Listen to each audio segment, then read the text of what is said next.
Thank you for joining me and colleagues in more than 30 locations around the world for the global launch of the 2012 Economic and Social Survey of Asia and the Pacific, produced by ESCAP, the United Nations Economic and Social Commission for Asia and the Pacific.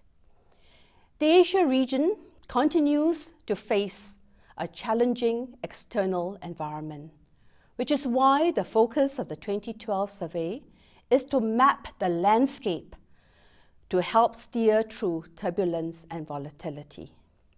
The survey identifies major risks, but also presents analysis to inform policy agendas for shared and sustainable growth. I would like to highlight three aspects from the survey.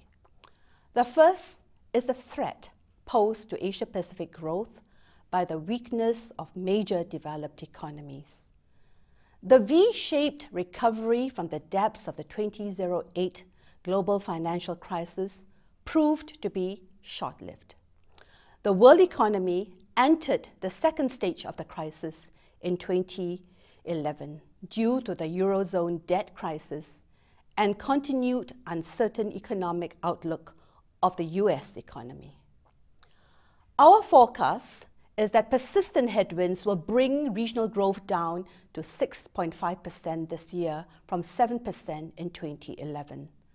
The high cost of capital and reduced demand for regional exports, combined with loose monetary policies and trade protection measures of some advanced economies, contributes to the slowing of Asian Pacific growth in 2012.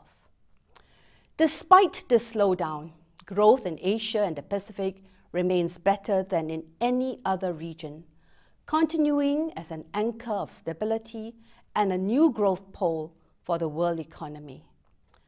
South-South trade with Asia-Pacific in 2012 will help other developing regions such as Africa and Latin America further reduce their dependence on low-growth developed economies. A second key aspect of the survey is the challenge presented to Asia and the Pacific by commodity price volatility and especially the trend of rising commodity prices. High prices and persistent volatility are likely to become the new normal of the global economy. This commodity boom presents risks and opportunities. Price shifts will alter incentives. But the message from the survey is that less developed economies should resist the impulse towards commodity specialization, which in turn can delay industrialization, economic diversification, and the building of productive capacities.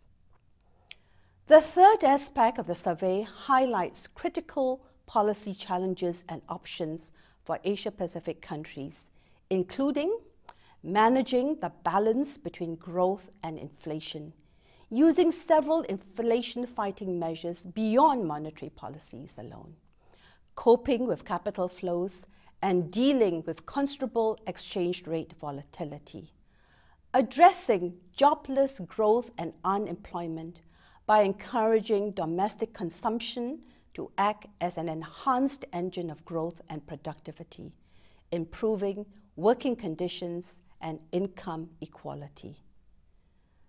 Turbulence and volatility generates uncertainty. The survey provides a valuable tool to pursue a sustainable path for shared prosperity in Asia-Pacific amidst the new normal of uncertainty.